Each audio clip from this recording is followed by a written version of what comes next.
Hola hermanos, sean bienvenidos a este devocional del primer libro de Crónicas, capítulo 10.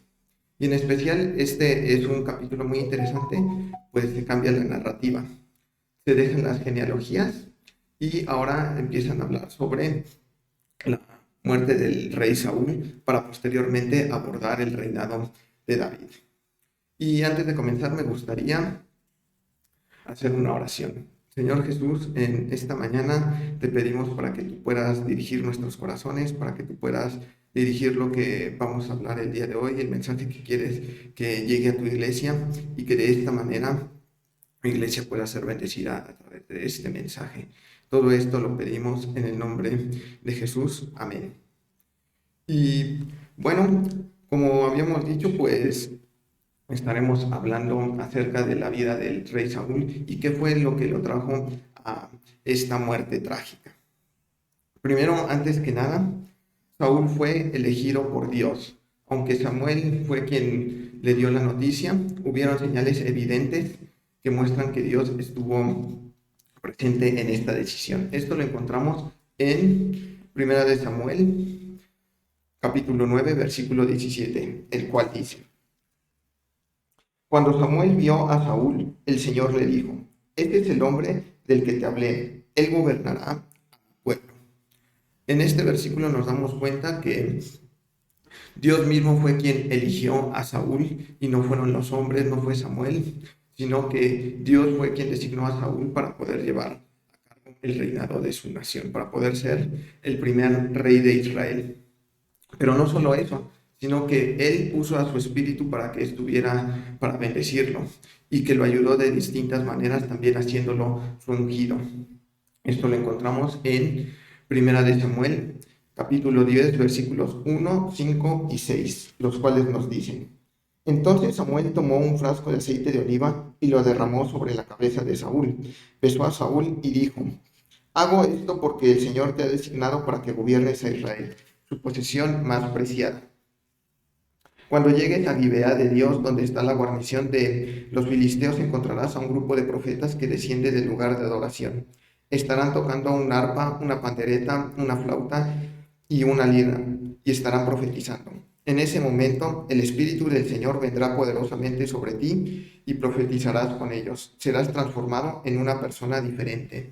Y aquí me sorprende cómo dice que el Espíritu del Señor iba a venir poderosamente sobre Saúl. Y no solo eso, sino que además se pudo ver en cómo las demás personas veían ahora a Saúl en una persona diferente, en una persona transformada. Todo esto no por acción suya, sino por acción del Dios vivo.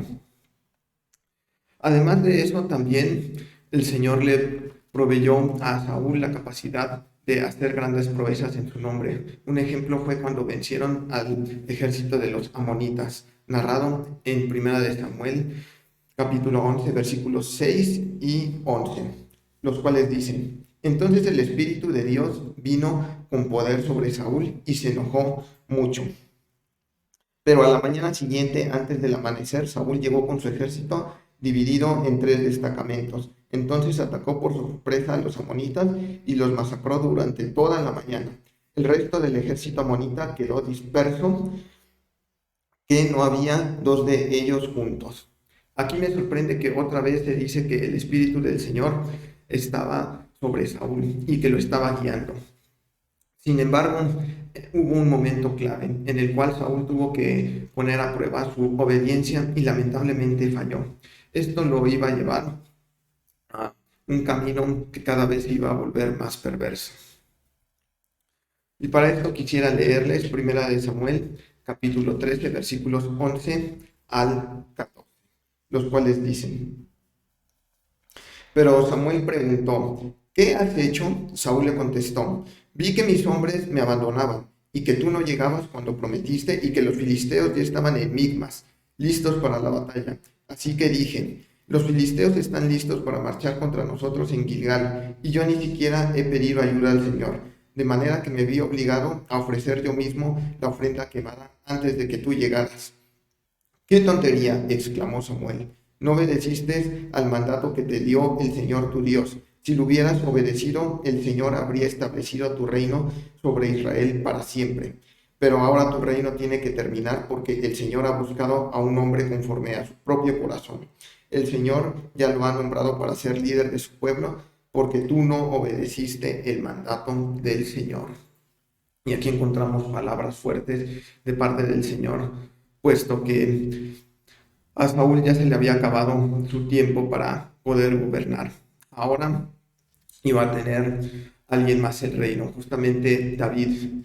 Pero lo que provocó esto tal vez fueron las aflicciones que tuvo por la presión de la guerra, tal vez la situación en su casa, o simplemente la presión que tenía por parte de su ejército, por parte del pueblo, que los liberara de los filisteos. Y él apresuradamente quiso hacer una ofrenda, olvidándose del mandato de Dios, el cual decía que solamente los levitas podían hacerlo. Él, al hacer esta acción, no quiso agradar a Dios, sino verdaderamente quiso nada más agradar al hombre. Y podemos encontrar que ahí comenzó el inicio de un camino que cada vez se volvió más oscuro. Prueba de esto lo encontramos en Primera de Samuel, capítulo 22, versículo 17, en el cual se nos narra cómo ordenó que mataran a los sacerdotes. Y dice así: y le ordenó a su escolta: maten a estos sacerdotes del Señor, porque son aliados de David y conspiradores con él. Ellos sabían que él huía de mí, pero no me lo dijeron. En este versículo vemos cómo la inmoralidad de Saúl incrementó y su perversidad a sí mismo, mandando ahora a matar a personas santas del pueblo de Dios, sin tener compasión, todo con tal de seguir la persecución contra David, de seguir afanado en sus propios designios en vez de buscar la voluntad de Dios. Y finalmente con esto Dios permitió que él se acercara a los ídolos. Esto está narrado en 1 Samuel 28:8, donde nos dice: entonces Saúl se disfrazó con ropa común en lugar de ponerse las vestiduras reales, y fue a la casa de la mujer por la noche acompañado de 2 hombres. Tengo que hablar con un hombre que ha muerto, le dijo. ¿Puedes invocar a su espíritu para mí?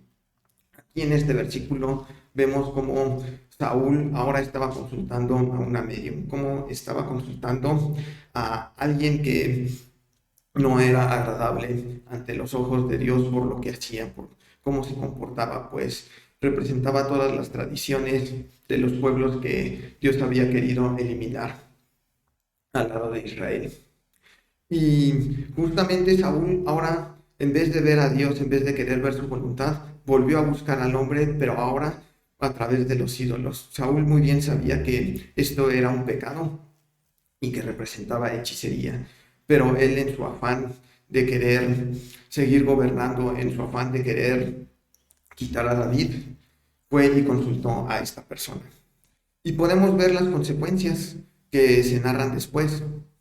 Esto, que después de esta escena, justamente es cuando viene la trágica muerte de Saúl, cuando muere junto a sus 3 hijos, su escudero y todos sus hombres, según el relato bíblico.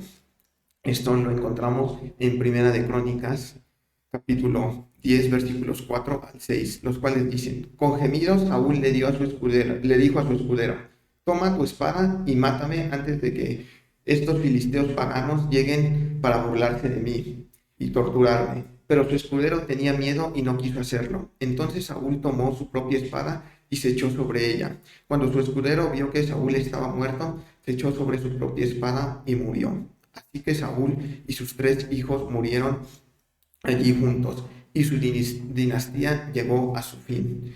En estos versículos vemos cómo finalmente la palabra de Dios se cumplió.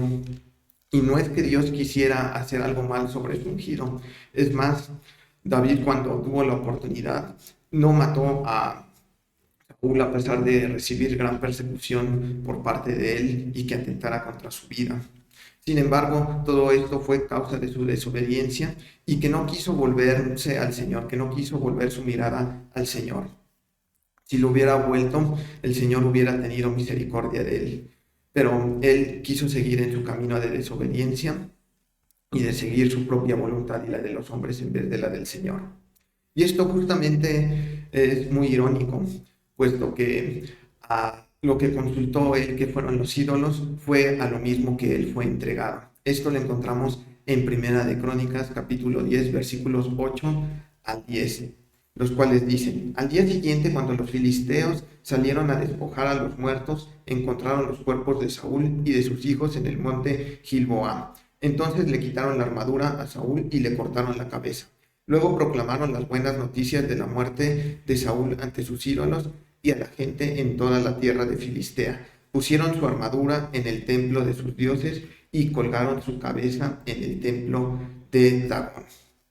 Estos versículos son trágicos, puesto que nos muestran cómo el cadáver de Saúl no fue respetado y aún peor, fue puesto ante ídolos. Pero esto fue justamente lo que él ganó al buscar a una medium, al no querer ponerse a seguir la voluntad del Señor. Y vemos que lo que dijo Moisés en Deuteronomio se estaba cumpliendo, puesto que si obedecían al Señor iban a recibir bendiciones, como fue al inicio el reinado de Saúl. Sin embargo, cuando Saúl decidió desobedecer, empezaron a llegar las maldiciones hasta el punto que llegó a su muerte. Y con esto, en la Biblia podemos encontrar una tajante conclusión sobre este comportamiento. Y lo encontramos en Primera de Crónicas, capítulo 10, versículos 13 al 14, los cuales nos dicen: de manera que Saúl murió porque le fue infiel al Señor. No obedeció el mandato del Señor e incluso consultó a una medium, en lugar de buscar la dirección del Señor. Así que el Señor le quitó la vida y le entregó el reino a David, hijo de Isaí. Y con estas dos últimas palabras que nos deja de conclusión, hermanos, yo quiero invitarlos a reflexionar sobre su vida, sobre su obediencia al Señor y cómo están siguiendo su voluntad. Y por eso quiero hacerles 3 preguntas ya para terminar, que se lleven de reflexión en su vida. ¿En qué aspectos de su vida han estado desobedeciendo al Señor? ¿Han estado desobedeciendo a Dios? ¿Se ha debilitado tu relación con Dios similar a lo que ocurrió con Saúl? ¿O has experimentado o visto varias alertas rojas como las que aparecieron en la vida de Saúl?